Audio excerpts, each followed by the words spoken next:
Brides शादी में होने वाले स्कैम से कैसे बने, शादी में होने वाले फ्रॉड से कैसे बचें। जी हाँ, आज की इस वीडियो में बताने वाली हूँ शादी में जो फ्रॉड्स चलते हैं उससे आपको कैसे बचना है, क्या प्रिकॉशंस लेने हैं। ये है पार्ट 2, ब्राइडल अवेयरनेस सीरीज का पार्ट 2। तो आज की इस वीडियो में आपका वेलकम है। तो आइए वीडियो करते हैं शुरू। ब्राइडल अवेयरनेस पार्ट 1 भी मैंने बनाया हुआ है, अगर आपने वो नहीं देखा है तो ज़रूर देखिएगा। लिंक नीचे वीडियो के डिस्क्रिप्शन पे लगा दूंगी। आप मुझे मेरे इंस्टाग्राम पे भी फॉलो कर सकते हैं, उसकी ID blushing beauty 42, Facebook page का लिंक और इंस्टाग्राम की आईडी दोनों ही नीचे डिस्क्रिप्शन पे दे दूंगी। तो आइए वीडियो करते हैं शुरू। कल इस वीडियो को बनाने का मकसद आपको सतर्क करने का है। आपको मतलब ऐसा नहीं है कि मैं आपको कोई डराना चाहती हूँ या कोई ऐसा हर्ट करने का मेरा कोई भी मकसद नहीं है, सिर्फ आपको सतर्क करने का है। एज अ ब्राइडल गाइड मुझे ऐसा लगता है कि ये सारी चीज़ें मुझे आपके साथ शेयर करनी चाहिए, इसीलिए शेयर कर रही हूँ।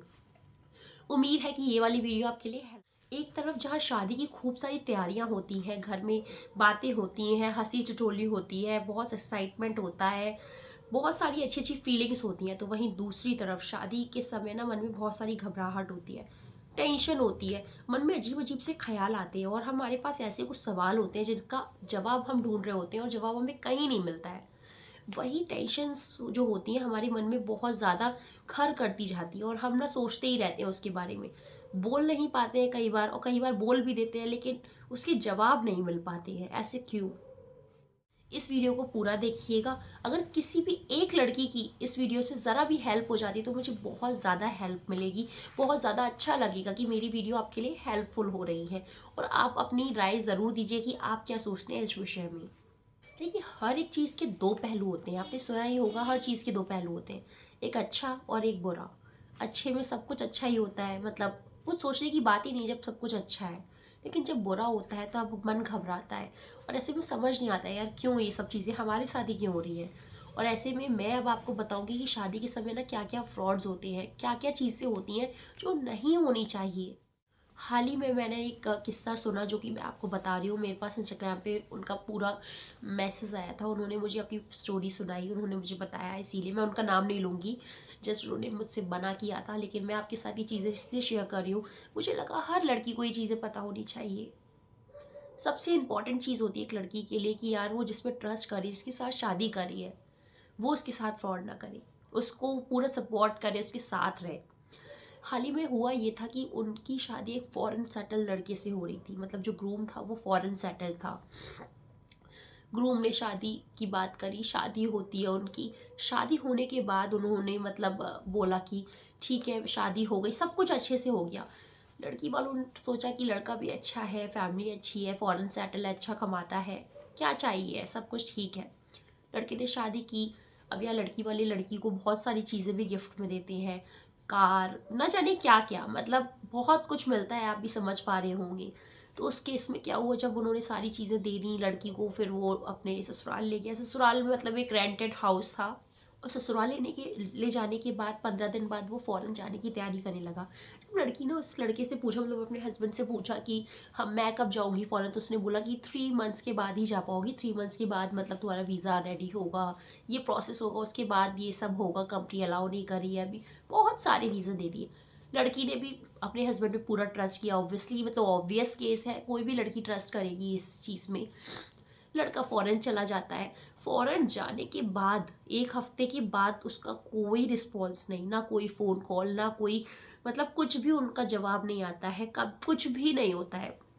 लड़की रेंटेड हाउस में रह रही थी, कब तक रहती, वो अपने मायके चली जाती है। घर वाले जब बहुत ज़्यादा पता करते, छानबीन होती है, तब पता चलता है कि उस लड़के की कोई ऐसी फैमिली ही नहीं थी, वो सब तो फेक बनाए हुए थे। ये बहुत ही ज़्यादा मतलब उस लड़की के लिए ऐसी बात हो गई कि उसकी ज़िंदगी पलट सी गई।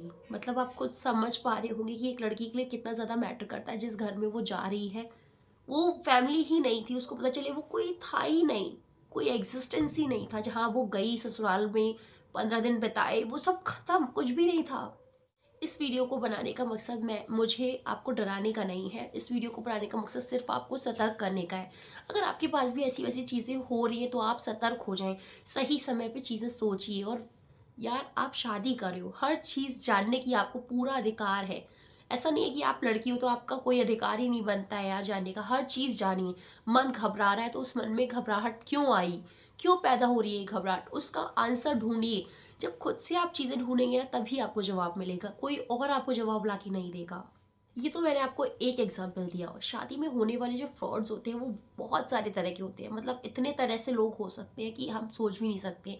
जैसे कि कोई कोई सिर्फ पैसों के लिए शादी करता है, कोई फेक आइडेंटिटी दिखा के करता है, कोई सेकंड मैरिज हो जाती है किसी की, या किसी का मतलब ज़बरदस्ती शादी हो जाती है, या फेक पीपल हो जाते हैं, या बहुत सारे रीज़न हो सकते हैं। मतलब इसकी कोई काउंटिंग ही नहीं है कितने रीजंस हो सकते हैं फ्रॉड्स के।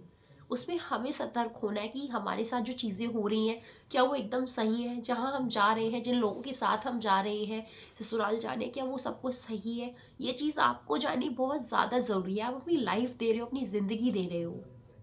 कि शादी के समय मन में घबराहट आना आम बात होती है, लेकिन आपको अब मैं ये बताऊंगी कि वो घबराहट आ रही है और आपको भी ये भी डर है कि कहीं फ्रॉड ना हो जाए, तो ऐसे में आपको कौन सी बातें छोटी छोटी है जो ध्यान रखनी है, ताकि देखिए मैं 100% दावा नहीं कर सकती हूँ कि इससे आपका मतलब लाइफ एकदम सिक्योर हो जाएगी, लेकिन हाँ 70 to 80% आपको आंसर्स मिल सकते हैं कि हाँ आपका फ्रॉड नहीं होगा, या आप सही जगह जा रहे हो। कुछ चीज़ें ऐसी हैं जो आप खुद पता कर सकते हो, आपका दिल गवाही दे सकता है।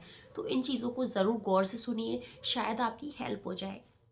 पहली चीज़, जब लड़के वाले बहुत ज़्यादा दबाव देते हैं शादी के लिए जल्दी करने के लिए, मतलब लड़के वालों ने लड़की को पसंद कर, मतलब पहली मुलाकात हुई, आपको पसंद कर लिया, लड़के वाले बोल रहे हैं नहीं जल्दी सगाई कर दो, जल्दी शादी कर दो, बस हमें तो लड़की को अपने घर लाना है। ये चीज़ अच्छी भी हो सकती है, लेकिन सोच के देखिए इतनी भी क्या जल्दी है यार, कि आपसे इंतज़ार ही नहीं हो रहा है, एकदम आप लड़की को घर लाना चाह रहे हो। अगर आपके आसपास भी ऐसा हो रहा है कि आपके ससुराल वाले भी बहुत ज़्यादा इंसिस्ट कर रहे हैं कि शादी जल्दी करनी है, जल्दी करनी है, ये सारी चीज़ जब जल्दबाजी में हो रही है तो आपको सोचने की ज़रूरत है। सोचिए कि वो लोग इतनी जल्दबाजी क्यों कर रहे हैं, जब तक उनके पास कोई ठोस रीज़न नहीं है तो जल्दबाजी की क्या ज़रूरत है। याद रखिए जहाँ आप शादी कर रहे हैं उस घर के लोगों के बारे में, और जिनसे शादी करें यानी अपने हस्बैंड के बारे में पूरी जानकारी निकालिए। कोई ना कोई कनेक्शन निकालने की पूरी कोशिश कीजिए, चाहे रिलेटिव्स हो, फ्रेंड्स हो, या दूर का कोई नेबर हो, कैसे भी आप कैसे भी कोशिश कीजिए, अपना पूरी जान लगा दीजिए, लेकिन उसके बारे में पता करने की कोशिश कीजिए कि आखिर वो लोग हैं कैसे, वाकई में वैसे लोग एग्जिस्ट भी करते हैं या नहीं। एटलीस्ट आप ये तो पता कर पाएंगे ना आसपास की पड़ोसी से ये लोग कितने सालों से यहाँ रह रहे हैं, एक्चुअल में उनका घर ये है भी या नहीं है।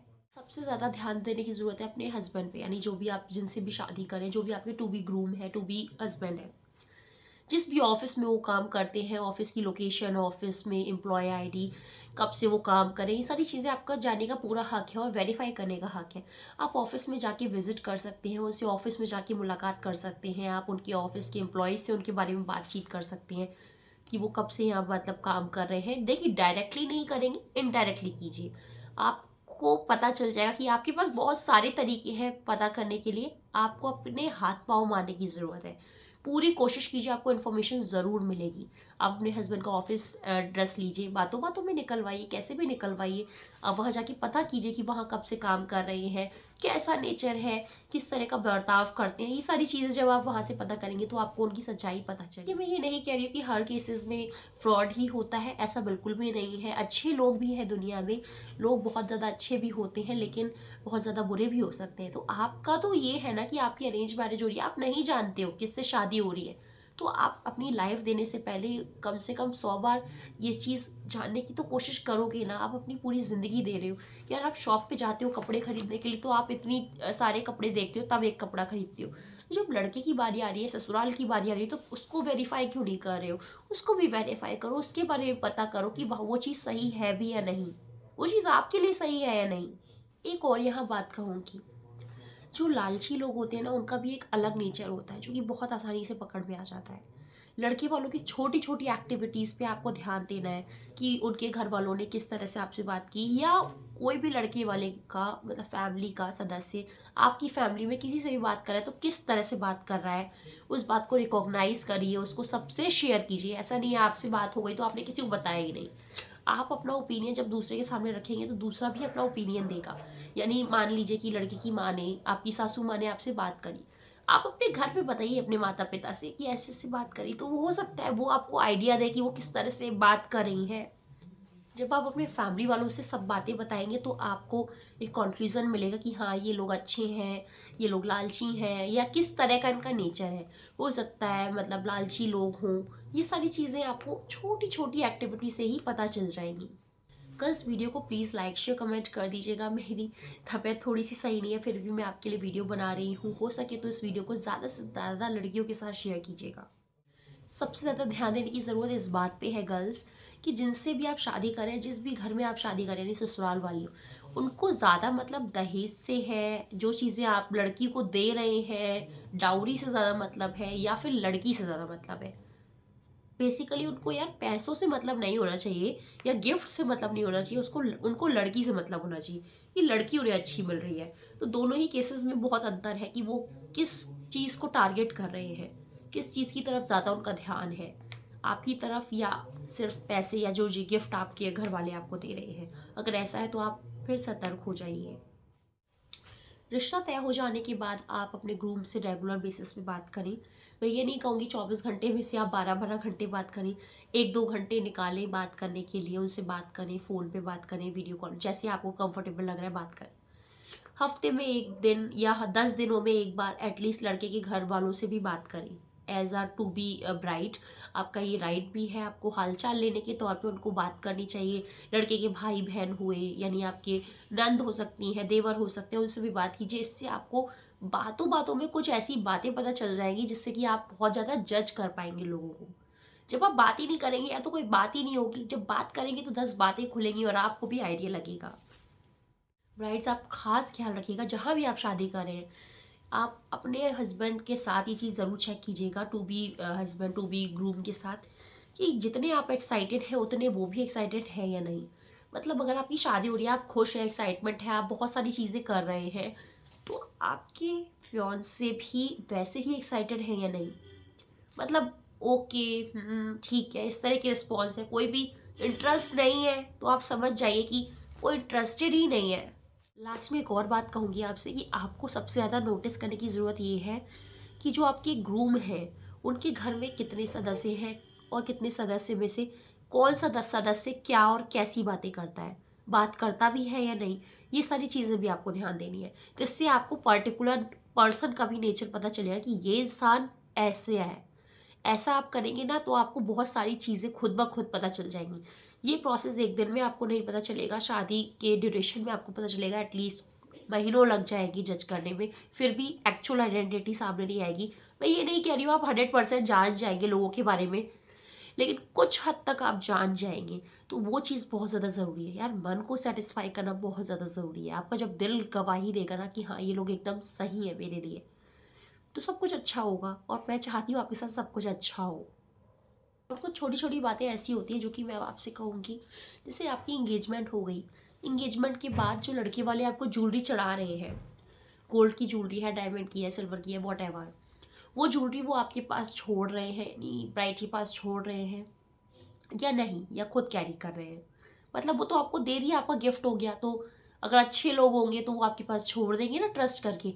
अगर उनके मन में कोई ऐसा डाउट होगा तो वो छोड़ेंगे नहीं, वो ले जाएंगे, कहेंगे हम शादी में देंगे, शादी के समय देंगे। ये पॉइंट मतलब कहने का नहीं है, लेकिन फिर भी मुझे लगता है कि ये चीज़ ज़रूरी है, आपको इस पॉइंट पे भी सोचने की ज़रूरत है। तो ध्यान रखिएगा कि जब भी आपकी गिफ्ट्स आपको मिल रहे हैं ससुराल की तरफ से, वो गिफ्ट ससुराल वाले ही रख लेते हैं या आपको एक्चुअल में देते हैं यूज़ करने के लिए। साथ ही एक और चीज़ कहूँगी, शादी से पहले कभी भी किसी को भी अपने ऊपर हावी मत होने दीजिएगा। शादी से पहले सारे मतलब अपने हस्बैंड के साथ ये चीज़ें क्लियर कर लीजिएगा कि आफ्टर मैरिज आप क्या चीज़ें करेंगी, क्या नहीं करेंगी। जो नहीं करेंगी वो चीज़ पहले ही बता दीजिए। देखिए क्या होता है ना, शादी के बाद हम लोग फिर लड़ाई करते हैं, बहुत सारी प्रॉब्लम्स नई नई क्रिएट होती है। रेदर देन कि आप पहले ही क्लियर कर देंगे ऐसा काम आप नहीं करेंगे, तो कोई बात ही नहीं होगी। चीज़ें क्लियर करना बहुत ज़्यादा ज़रूरी है, तो पहले से ही क्लियर कर लीजिए, उनकी साइड से भी और अपनी साइड से भी। यहाँ ये होगी, अगर आपके मन में कोई भी बात चल रही है ना, मन में टेंशन हो रही है, कोई भी मन कर रहा है कि कोई सवाल पूछ ले अपने हस्बैंड से, ग्रूम से या नहीं, यार पूछ लीजिए। देखिए शादी हो जाएगी, उसके बाद पूछेंगे देरी हो जाएगी, पहले ही पूछ लीजिए। इतना सोचिए नहीं कि क्या होगा। अगर आप सोचते ही रहेंगे तो क्या होगा। ये सोचने का टाइम नहीं, करने का टाइम है। ठीक है, शादी के केस में लड़कियों को घबराहट होती है, लड़कियों को सोच समझ के कदम उठाना चाहिए। मैं आपसे ये नहीं कह रही हूँ कि ऑन स्पॉट जाके आप बोल दीजिए। डायरेक्टली इनडायरेक्टली आप पूछने की कोशिश कीजिए, पता तो कीजिए यार एक्चुअल बात क्या है। यहाँ पे ये कहूँगी गर्ल्स, जो भी आपके ग्रूम हैं यानी जिनसे भी आप शादी कर रहे हैं, उनके स्टेटस चेक करिए, उनका लास्ट सीन चेक कीजिए, कितनी रात तक कब तक वो ऑनलाइन है, आपसे बात कर रहे हैं नहीं कर रहे हैं, कहीं और बिजी तो नहीं है, ये सारी चीज़ें चेक कीजिए। स्टेटस किस तरह के लगा रहे हैं, स्टेटस लगाने से पता चल जाएगा कि उनके मन में क्या है। इंसान वही स्टेटस में लगाता है जो उसके मन में होता है, मन की तस्वीर को वो स्टेटस में दिखाता है। तो स्टेटस से भी आपको उनके एक्चुअल नेचर पता चल जाएगा कि किस तरह की वो आइडेंटिटी है, किस तरह का उनका नेचर है। कल अगर ये वीडियो ज़रा भी हेल्पफुल लगी हो तो प्लीज़ दिल से लाइक शेयर कमेंट कर दीजिएगा। इस तरह की और भी वीडियोस आपके लिए लेके आऊँगी ब्राइडल अवेयरनेस सीरीज़ की। बहुत कुछ है आपके साथ शेयर करने के लिए, आप मेरे साथ जुड़े रहिए, इसी तरह प्यार दिखाते रहिए। और